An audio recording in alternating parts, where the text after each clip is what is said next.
Bom dia para você que nos acompanha nessa quinta-feira de adoração. E uma quinta-feira de adoração no mês de setembro. Por que eu considero o mês de setembro, para mim, que gosto de estudar Sagrada Escritura, sou professor de Bíblia, considero o mês de setembro um mês especial. Afinal de contas, a igreja nos incentiva a uma especial atenção à Sagrada Escritura nesse mês de setembro, né? Setembro é o mês da Bíblia. Então, já pega comigo a sua Bíblia no Evangelho segundo São Marcos, no primeiro capítulo desse Evangelho. Evangelho segundo São Marcos, capítulo 1, versículo 32. Evangelho segundo Marcos, capítulo 1, versículo 32. Nós vamos ver aqui, enquanto você pega aí a sua Bíblia, nós vamos ver aqui que nós estamos no primeiro capítulo do Evangelho de São Marcos. E São Marcos tem uma curiosidade, não sei se você já percebeu. Jesus já aparece nesse Evangelho adulto. Não tem aqui a história do nascimento de Jesus, a história aí dele se perder lá no templo, né? Já aparece aqui adulto, já aparece para ser batizado por João no Jordão. Então, a história aqui, ela corre veloz no Evangelho de São Marcos. Por isso que nós precisamos nos ater aqui a detalhes. Os detalhes são importantíssimos nesse Evangelho. Vamos ler aqui no versículo 32, capítulo 1. Ao entardecer, quando o sol se pôs, trouxeram-lhe todos os que estavam enfermos e endemoniados. E a cidade inteira aglomerou-se à porta. E ele curou muitos doentes de diversas enfermidades e expulsou muitos demônios. Espera lá, nós estamos falando aqui de um acampamento de cura e libertação. Porque esse aqui que está falando, que está curando e libertando, é Jesus. Vamos ver o histórico aqui, né? Jesus chega para ser batizado por João no Jordão. E aí o que acontece nesse evangelho? Logo depois, Jesus vai para o deserto, tem a tentação no deserto, que é rapidinho aqui nesse evangelho também. Aí Jesus faz uma pregação, chama alguns discípulos, e aí começa o seu trabalho de curar e libertar também. Ele expulsa o capeta de um rapazinho lá na sinagoga, e depois cura a sogra de Pedro. Então Jesus já fez na cidade uma expulsão de capeta, uma libertação e uma cura. Foi o suficiente para a cidade inteira ir atrás de Jesus. Olha como é que a notícia espalha.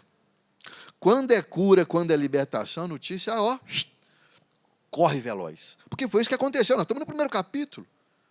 Jesus aparece adulto, acontece algumas coisas na vida dele, e aí ele vai na sinagoga, liberta um rapaz que está lá encapetado, e depois vai para a casa de Pedro, que fica do lado da sinagoga, vai lá descansar um pouquinho. A sogra dele está doente e ele cura a sogra. Então Jesus, no primeiro capítulo, ele faz uma libertação e uma cura. Isso é o suficiente para a gente ler no versículo 32. No final daquele dia, ao pôr do sol, né, trouxeram-lhe todos os enfermos e todos os endemoniados da cidade. Olha como é que a notícia correu, minha gente.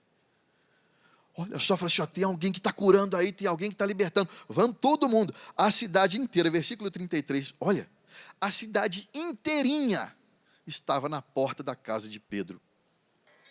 E o que essas pessoas queriam? A cura e a libertação. E Jesus, muito bonzinho, Jesus misericordioso como é, o que Jesus fez? Ele curou muitos doentes de diversas enfermidades e expulsou muitos demônios. Mas a gente tem que entender bem essa história aqui. Porque se Jesus mal chegou naquela cidade, mal aparece a história de Jesus aqui, o ministério de Jesus na Galileia, ele só expulsou um capeta de um rapazinho e curou a doença de uma senhora. E a cidade inteira já foi atrás dele. É óbvio que essas pessoas da cidade não conheciam Jesus.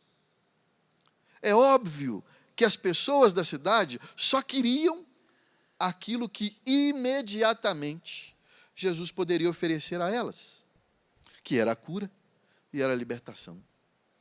E aí nós temos um problema. Jesus cura? Sim, a gente viu aqui. Ele curou a muitos. Jesus liberta? Sim, a gente leu aqui.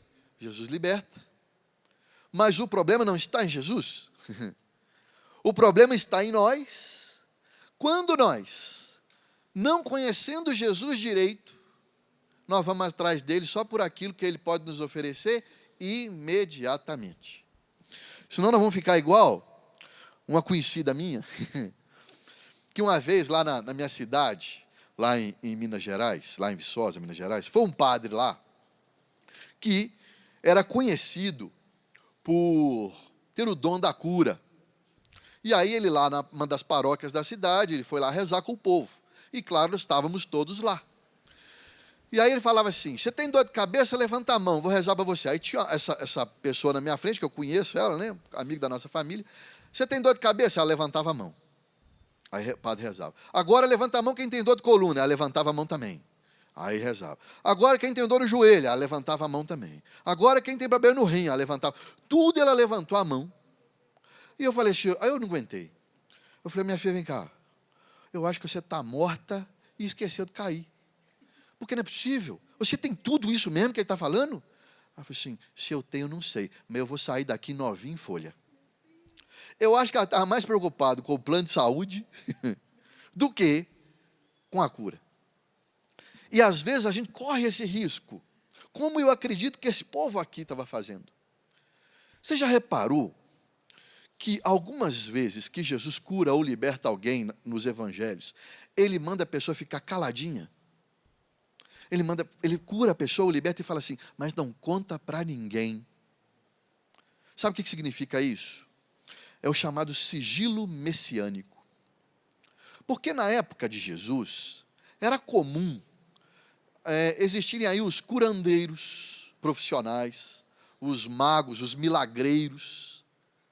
E Jesus não é um curandeiro, não é um milagreiro, não é um mago. Jesus é Deus. E por isso que ele mandava a pessoa ficar caladinha. Porque era uma preocupação de que essa notícia se espalhasse e as pessoas o identificassem como um desses curandeiros. Provavelmente foi isso que aconteceu aqui. Porque essas pessoas não foram atrás de Jesus porque ele é Deus. Elas foram atrás de Jesus porque ele poderia oferecer uma solução imediata para um problema imediato de cura ou de libertação. Na sua misericórdia, ele curou a muitos, libertou a muitos. Mas, quando a gente continua lendo o texto, vamos ver aqui, a partir do versículo 35, a gente entende que essa não é a ideia de Jesus, né? De madrugada, estando ainda escuro, ele se levantou e retirou-se para um lugar deserto e ali orava. Simão e os seus companheiros o procuravam ansiosos. E quando o acharam, disseram-lhe, todos te procuram. Agora vamos entender a história aqui. Nós estamos falando de um grande evento de cura e libertação na porta da casa de Pedro. Lembra? A cidade inteira estava lá. Você já imaginou? Pensa aí na sua cidade, onde você mora. Quantos habitantes tem? Por menor que seja a cidade, é muita gente, né? Você já imaginou a cidade inteira na porta da sua casa? E aí Jesus está lá com você. Assim como estava com Pedro, estava lá na casa de Pedro. Ele teve que organizar às pressas ali, né? Um lugar para Jesus ver a turma e curar a turma e rezar para a turma. Era um verdadeiro acampamento de cura e libertação. E de fato Jesus curou a muitos e libertou a muitos. Mas, aí foi no fim do dia, lembra? No pôr do sol. Aí acabou o dia, a turma foi embora, Jesus foi dormir, os discípulos também lá na casa de Pedro. Quando a turma acordou, o que ia acontecer? O segundo dia do acampamento de cura e libertação, porque a cidade inteira estava lá. O que Pedro fala aqui? Todos te procuram, a cidade inteira está lá na porta lá de casa de novo.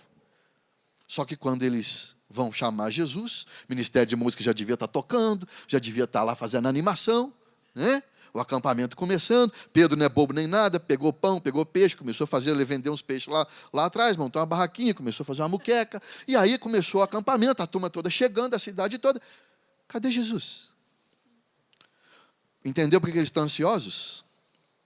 Diz o texto. Simão e seus companheiros o procuravam ansiosos. Pedro estava famoso. Pedro, que era um Zé Ninguém, morava do lado da sinagoga. A sinagoga mais importante da Galileia, porque era a maior cidade da Galileia, Cafarnaum. Mas Pedro era um Zé Ninguém. E agora a cidade inteira conhecia Pedro, porque a cidade inteira estava na porta da casa dele. Ele devia estar todo satisfeito. Era famoso, o pessoal batendo nas costas dele, conhece Jesus. Jesus está aqui em casa. Fica aí agora direto aí, amigo nosso aí. Ele que cura a turma aí. Precisar de alguma coisa, avisa aí. Mas aí no outro dia, quando vai para o segundo dia de acampamento, cadê Jesus? Cadê ele? Sumiu. Por isso a ansiedade. Já estava lá tudo pronto. E aí Pedro, aqui o evangelista é educado, tá? É gentil. Mas você precisa entrar na história para você entender. O sujeito está ansioso, nem conhece Jesus direito. Jesus chamou ele agorinha mesmo, nós estamos no primeiro capítulo. Jesus vai ficar na casa dele. Um grande evento aconteceu. Aí Jesus some. Ele nem sabe direito quem é Jesus. Quando ele encontra Jesus, aí diz gentilmente o evangelista: todos te procuram, é a fala de Pedro. Eu sei o que Pedro falou aqui. Ele não falou só isso. Esse todos te procuram significa assim: pelo amor de Deus, meu filho, onde você enfiou? Onde você enfiou, que você sumiu? A cidade inteira está lá na porta, está cheio de gente lá. Cadê você? A turma do Ministério de Música já está tocando há 200 horas, já não tem mais saliva mais para cantar. O dedo dos meninos estão cansados e nada de você chegar, pregador. Vai lá porque você tem que ir lá, porque a turma toda está esperando você curar, libertar. Vamos! A cidade inteira te procura, está todo mundo te procurando, feito doido aí. E você aqui nesse lugar deserto, sem fazer nada. Pedro provavelmente fez como a gente fala lá em Minas Gerais, né? Contou uma prosa para Jesus. Deu um sermão em Jesus. E qual foi a resposta de Jesus? Versículo 38. Disse Jesus: vamos a outros lugares. Nós não vamos voltar para a porta dessa casa, Pedro. Nós vamos para as aldeias vizinhas, a fim de que eu ensine também ali. Opa! Para Jesus, mais importante, preste bem atenção no que eu vou dizer, mais importante do que a cura e libertação são importantes, mas mais importante do que cura, do que libertação, é o ensinamento de Jesus. É aquilo que ele tem para ensinar. Porque Jesus disse para nós no Evangelho de São João: eu sou o caminho, a verdade e a vida.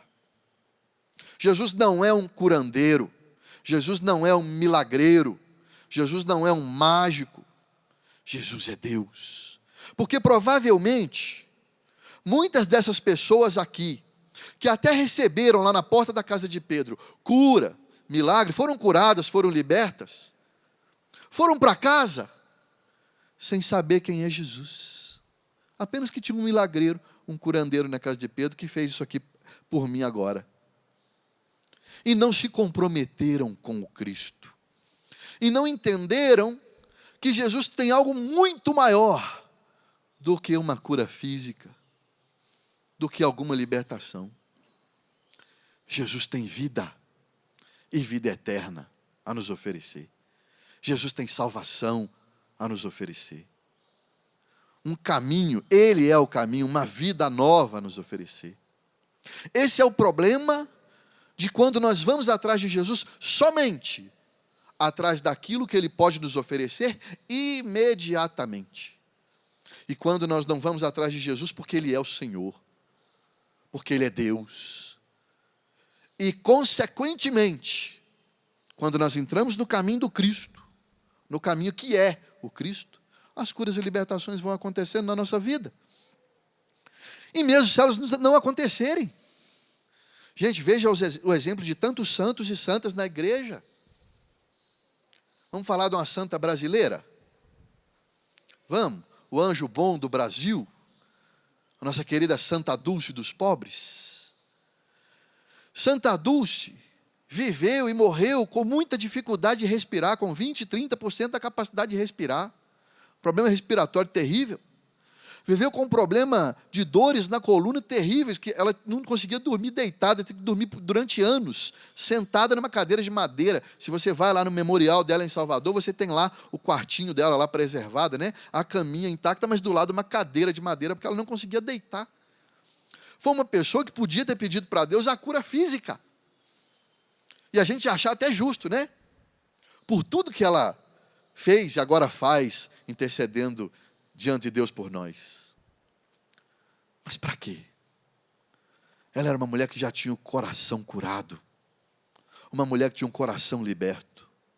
E quantos santos e santos da igreja morreram às vezes doentes, com sofrimentos físicos terríveis.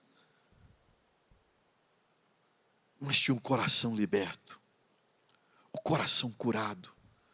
Porque foram atrás de Jesus, não por aquilo que ele poderia oferecer imediatamente, mas foram atrás de Jesus porque ele é Deus, porque ele é o Senhor da nossa vida, porque ele pode nos salvar, e ele quer nos salvar.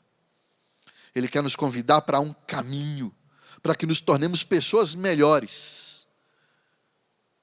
Jesus não está a nosso serviço, Jesus está conosco, e não a nosso serviço. É isso que nós precisamos entender. Nesse mês da Bíblia, nesse mês de setembro em que a igreja nos convida a, de modo especial, darmos atenção à Sagrada Escritura, nós precisamos mergulhar na Sagrada Escritura e aprender os ensinamentos de Jesus.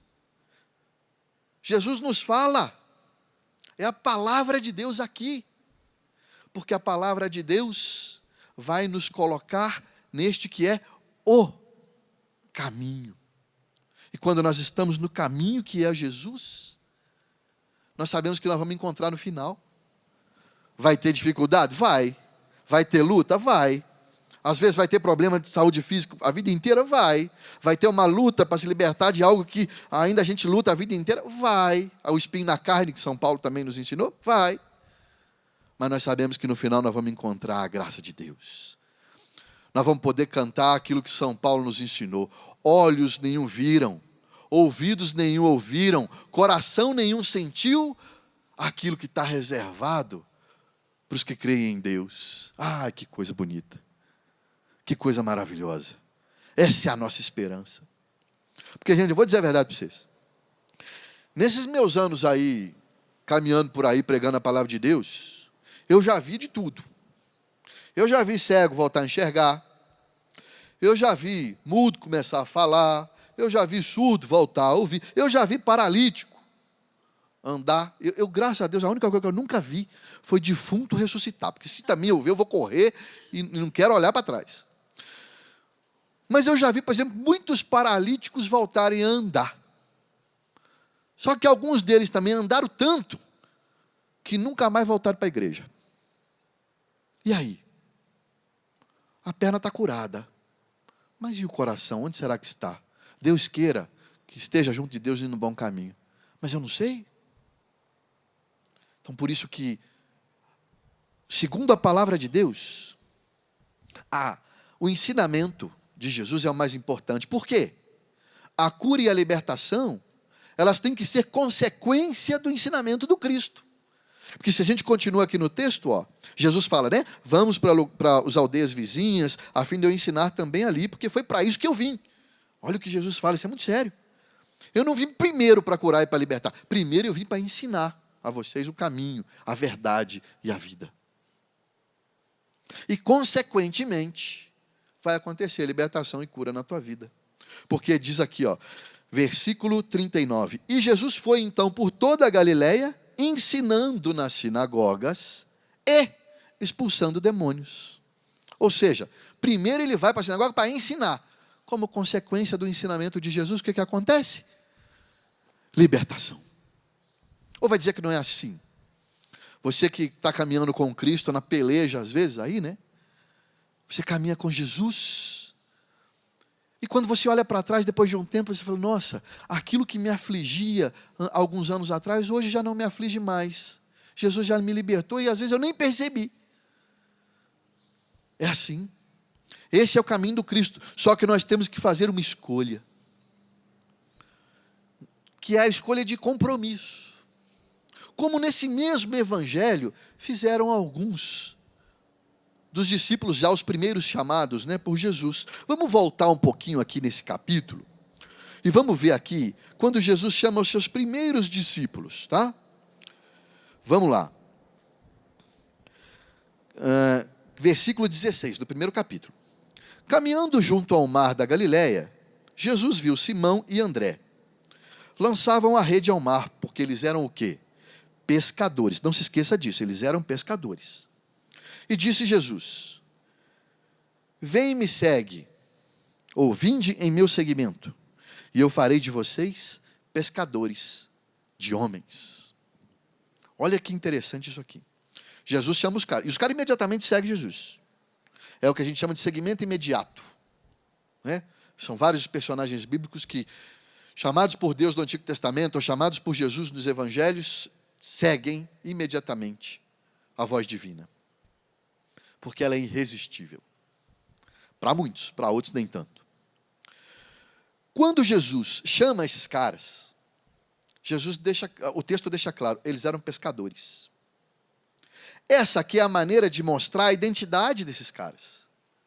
O que eles faziam da vida, o que eles eram, do que eles eram formados, o que eles sabiam fazer da vida.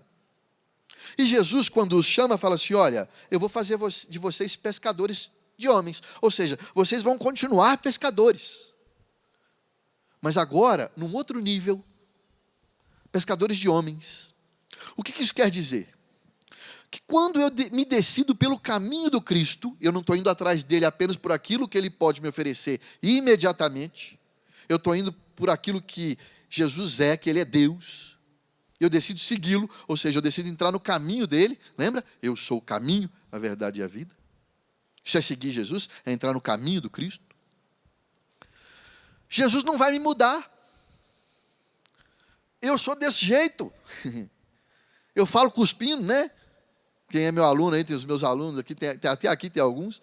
Os alunos, quando eu vou dar aula, eles já sentam tudo mais para o fundo da sala de aula.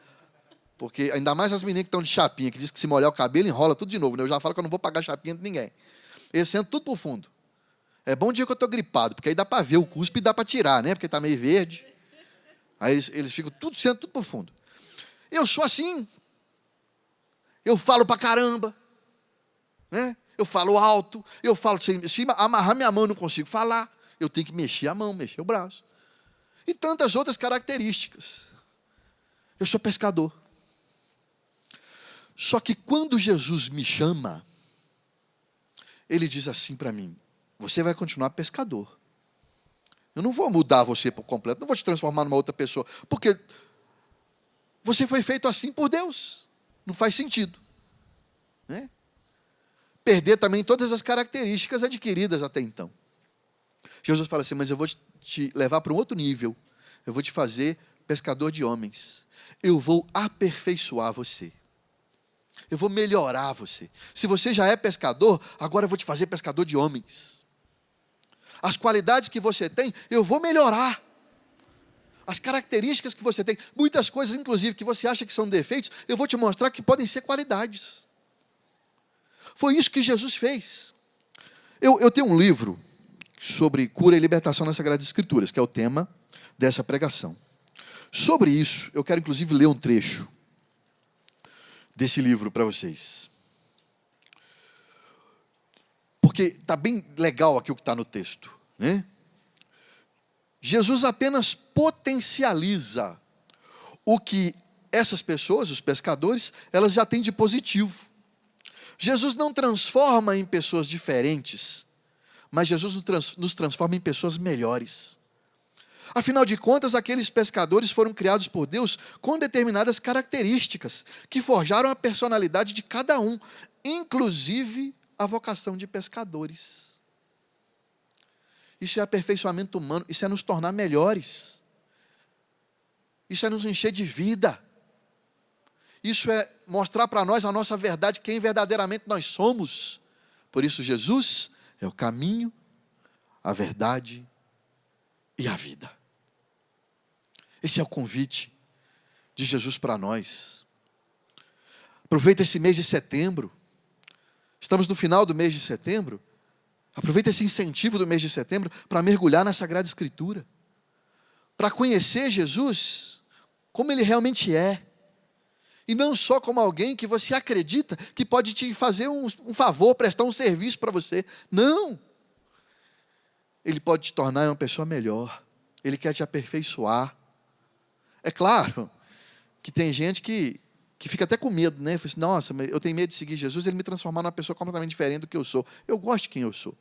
Até porque às vezes tem uns péssimos exemplos na igreja, né? Nossa Senhora, se eu me converter, eu vou ficar igual fulano? Pelo amor de Deus. Não. Você vai continuar como você vai ser aperfeiçoado. Ou também pode acontecer o contrário. Aí eu tenho uma má notícia. Aquela pessoa que não gosta de quem ela é, se olha no espelho e não gosta, e acha que seguindo Jesus, Jesus vai transformar ela em uma outra pessoa. Não. Jesus vai te fazer enxergar a verdade. E assim você, nesse processo de autoconhecimento, conhecendo a Deus, conhecendo a si mesmo, você vai se redescobrindo. E descobrindo a vida que há em você. É isso que Jesus quer fazer conosco. Inclusive, quando não somos curados. Inclusive, quando não somos libertos. Como é que isso acontece? Para isso, eu vou tomar até um gole d'água. Por quê? Agora eu vou falar de uma coisa mais sensível. Eu dou cursos de Bíblia pela internet. Eu faço um trabalho pelo Instagram já há um tempo e tenho dado cursos de Bíblia pela internet e tem sido muito legal. Só que muitas pessoas esquecem disso, né? Querem já a coisa picada, querem a coisa pronta. E não querem sentar e estudar a Sagrada Escritura, fazer estudo bíblico, para aprender o ensinamento do Cristo, para poder viver bem. E para poder suportar todas as situações. Porque é isso que acontece quando a gente conhece o Cristo. Porque quando a gente quer o Cristo só que nos vai fazer favores, a gente esquece do Cristo da cruz. A gente esquece do Cristo que foi preso, flagelado, crucificado. A gente esquece desse Cristo, e Ele também é Deus. A gente esquece que esse Cristo também é Rei, que esse Cristo também é Senhor. Afinal de contas, Ele é Rei por quê? Ele recebeu uma coroa de espinhos, mas recebeu. Ele recebeu o manto e o cetro, lá sendo flagelado pelos soldados, mas recebeu. Ele sentou num trono, é a cruz, mas é um trono. Do lado dele tinham sentados no trono à direita e à esquerda 2 ladrões também crucificados, mas tinha alguém do lado direito e do lado esquerdo. Tanto que no seu trono, que é a sua cruz, tinha lá uma placa escrita: esse é o Rei dos Judeus. Jesus é Rei, Jesus é Senhor, Jesus é Deus e quer nos convidar para o seu caminho, para a verdade e para a vida, mesmo quando a gente passa pela cruz, quando a gente passa pelo sofrimento, pela flagelação. Eu estou dizendo isso porque eu estava numa época da minha vida, em 2016, 2017, trabalhando muito, fazendo muita coisa, as coisas dando certo. Em 2017, meu filho mais velho nasceu, eu e minha esposa ficamos muito felizes, e tudo dando certo no trabalho, e eu trabalhando feito louco, fazendo muita coisa. Aquela falsa ideia de que produzir demais é sinal de que tudo está dando certo. Até que, chegou o final de 2017, eu estava muito cansado. Aí tive lá um pequeno período de férias, e geralmente eu me descanso mesmo nas férias, mas no início de 2018 eu voltei cansado do mesmo jeito. Eu não estava entendendo aquilo. E eu sou professor aqui na Faculdade da Canção Nova, e foi o primeiro dia de aula, início de 2018. No primeiro dia de aula, eu estava indo para dar aula para o curso de teologia, dar aula de Bíblia, e escorreguei. Eu escorreguei. Um escorregãozinho bobo. Caiu, um tombo bobo. E por conta disso eu quase perdi meu braço esquerdo. Quebrou aqui no meio. Aqui no meio. E, gente, quem já sofreu quebra de osso sabe a dor que é. Você vê estrela. Você vê sua avó que está lá no céu, pela greta do céu, te chamando. Vem, meu filho. Tanta dor que você sente. É um negócio terrível. E aí fui para o hospital. Passei uns dias lá até resolver tudo para fazer a cirurgia. Aí eu descobri que tinha uma dor pior, que é a dor do pós-cirúrgico, para quem faz cirurgia de osso. Pelo amor de Deus, porque você sente o osso mexendo, saindo do lugar. É um negócio terrível. Eu cheguei a quase desmaiar de dor umas 4, 5 vezes. Fiquei uma semana no hospital. Meu filho tinha 8 meses de idade. Quem me conhece sabe como eu sou apaixonado pelas minhas crianças. O Tiago, de 3 anos, e a Dulce, que vai fazer 6 meses agora.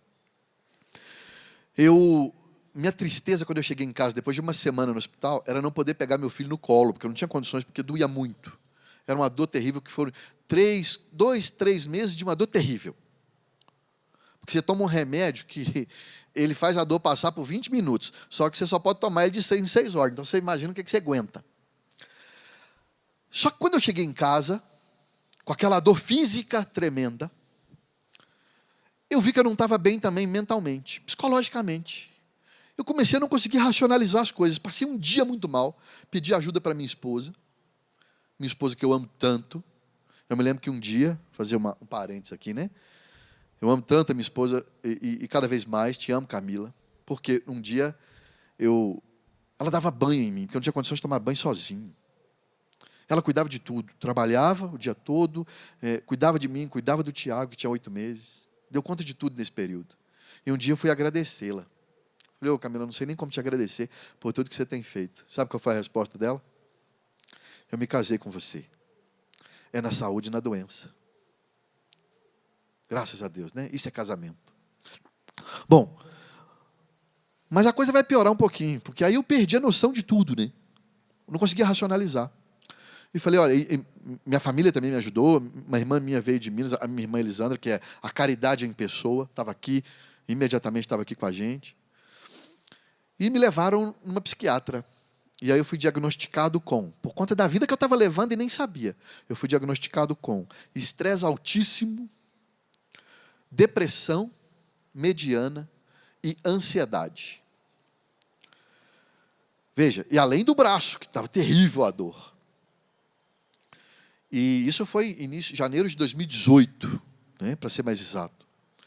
Graças a Deus estou bem, meu braço hoje está bem, ainda falta um resquíciozinho ainda de fortalecimento. Psicologicamente também estou bem, ainda vou ao médico, ainda tem uma medicação que eu tomo, mas graças a Deus tudo controlado. Mas o interessante disso tudo é que no auge dessas dores físicas e psicológicas, e quem tem depressão sabe bem do que eu estou dizendo, é um mal hoje, infelizmente, muito comum, né? Mas tem que se tratar. Eu não pedia a Deus a cura. E, na verdade, era difícil até de rezar. Eu ia à missa por causa da medicação, eu dormia. Né? Eu tentava rezar, não conseguia. Mas eu só conseguia falar uma frase para Jesus. Eu não falava, Jesus me cura, Jesus me liberta. Eu só falava para Jesus a seguinte frase: Jesus, eu estou aqui. Jesus, eu estou aqui. E oferecia as minhas dores pelas almas do purgatório, porque aprendi isso com minha mãe desde criança. E especialmente por uma ou duas pessoas que eu sabia, por 2 pessoas que estavam hospitalizadas numa situação também muito difícil, eu oferecia as dores por aquelas pessoas. Não estou dizendo aqui que por isso eu sou melhor do que alguém. Não, não. Porque isso eu aprendi na Sagrada Escritura. Porque o momento que a gente está sofrendo é o Cristo na cruz, é o mesmo Cristo. O momento do sofrimento é o Cristo da cruz que continua sendo Deus. Continua sendo o Senhor da minha vida. Ele não é aquele que vai fazer um favor para mim. É aquele que eu quero que seja o Senhor da minha vida. Esse é Jesus. E graças a Deus, outras curas, outras libertações foram acontecendo na minha vida. Muito antes até do que a melhora do braço, do que a melhora das questões psicológicas. Porque eu quis, naquele momento de dor, fazer 2 coisas. Primeiro, permanecer no caminho do Cristo. Permanecer com o Cristo da cruz. E segundo, isso também é muito importante, quero dar essa dica para você. Não achar culpados. Não quero achar culpado para os seus problemas.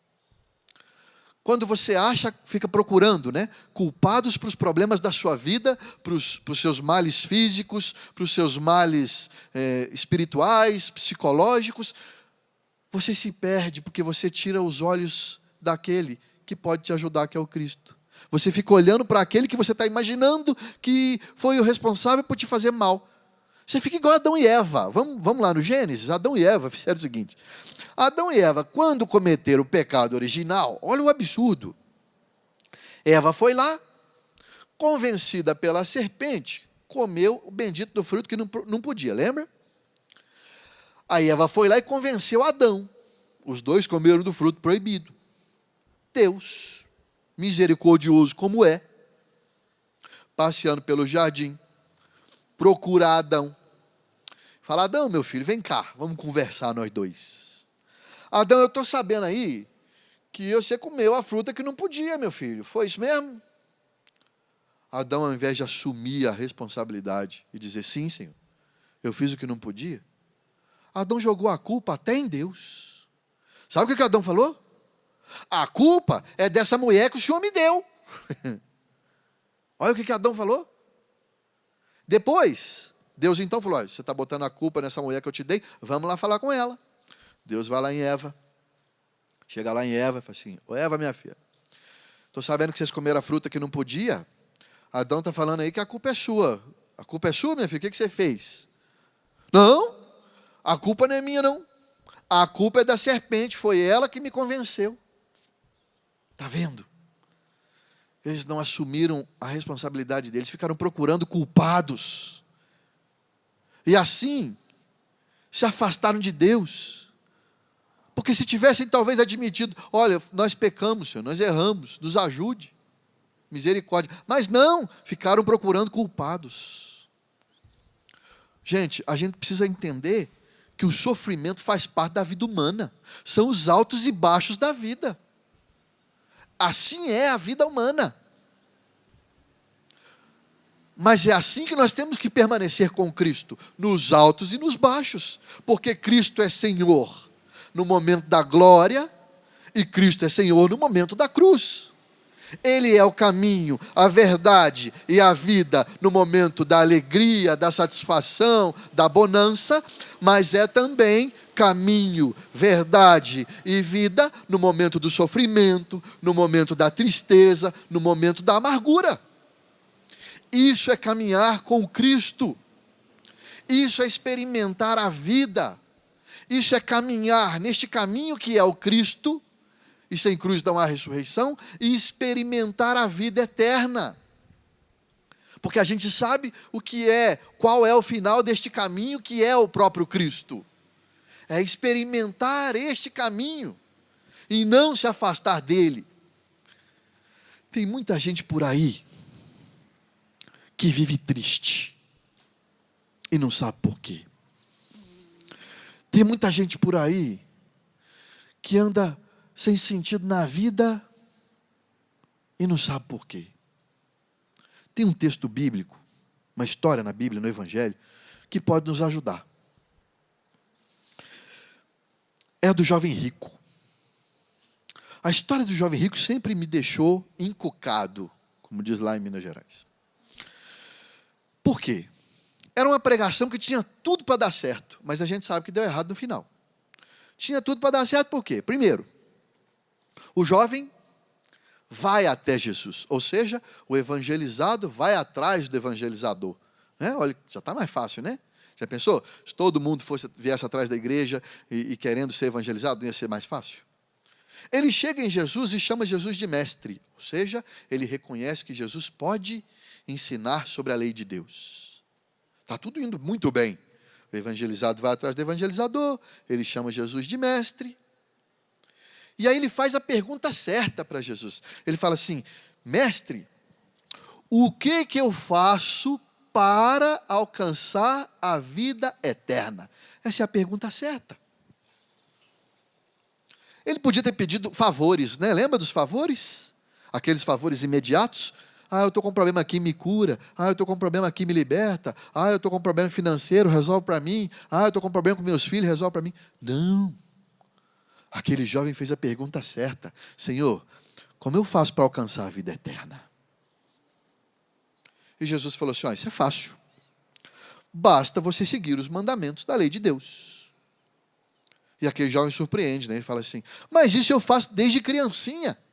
Gente, tem tudo para dar certo, né? Evangelizado vai atrás do evangelizador. Ele chama Jesus de mestre. Ele faz a pergunta certa. Ele já segue a lei de Deus desde criança. Aí Jesus fala assim: então, é o então que o bicho pega, né?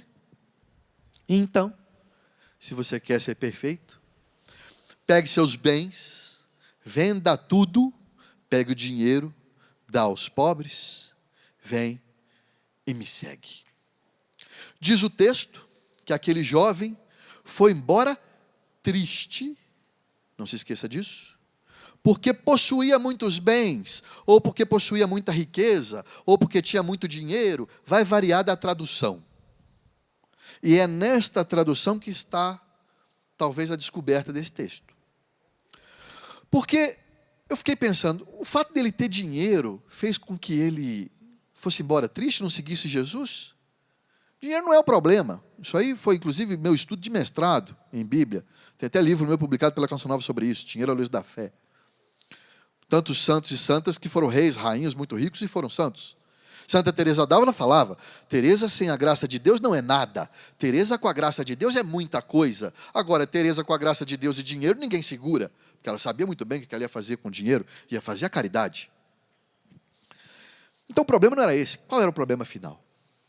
Estudando a tradução desse texto, no grego, uma das possibilidades de tradução desse final é: aquele jovem foi embora triste, porque possuía um projeto, ou possuía um sonho de riqueza. Isso muda a história.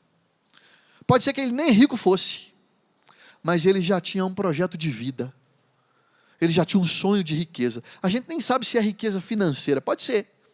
Mas pode ser uma vontade de ter status, de ter poder, uma riqueza intelectual, de querer ser melhor que os outros. Não sei. Qual era o projeto de vida daquele jovem?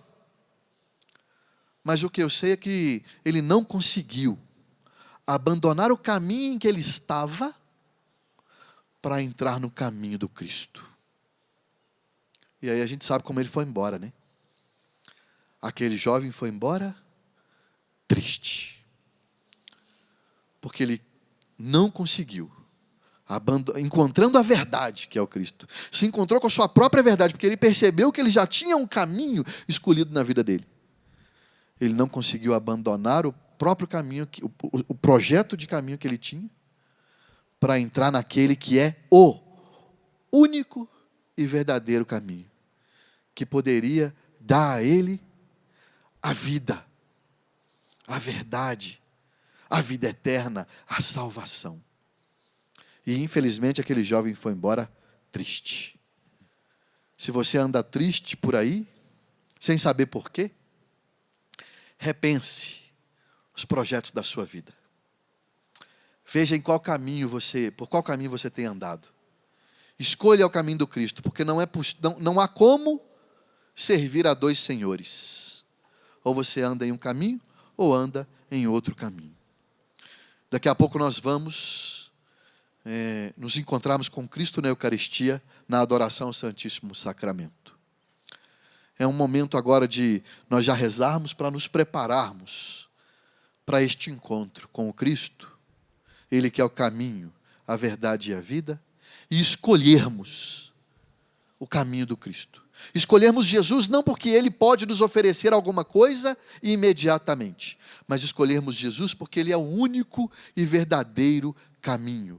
Ele é a verdade, Ele é a vida. É aquele que nos conduz do seu caminho à vida plena, à vida eterna. Amém? Ele é o caminho, Ele é a verdade, Ele é a vida. O caminho que nós devemos buscar dia a dia, escolher. Na simplicidade no cotidiano, escolher caminhar com Cristo todos os dias. Eu preciso ser amado e amar, ser perdoado. O caminho é Jesus, o caminho é Jesus, o caminho é Jesus,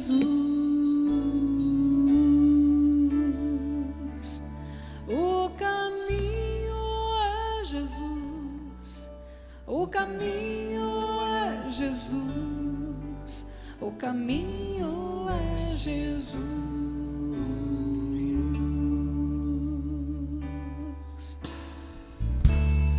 Eu procuro a verdade, ver a Deus, eternidade. A verdade é Jesus, a verdade é Jesus, a verdade é Jesus.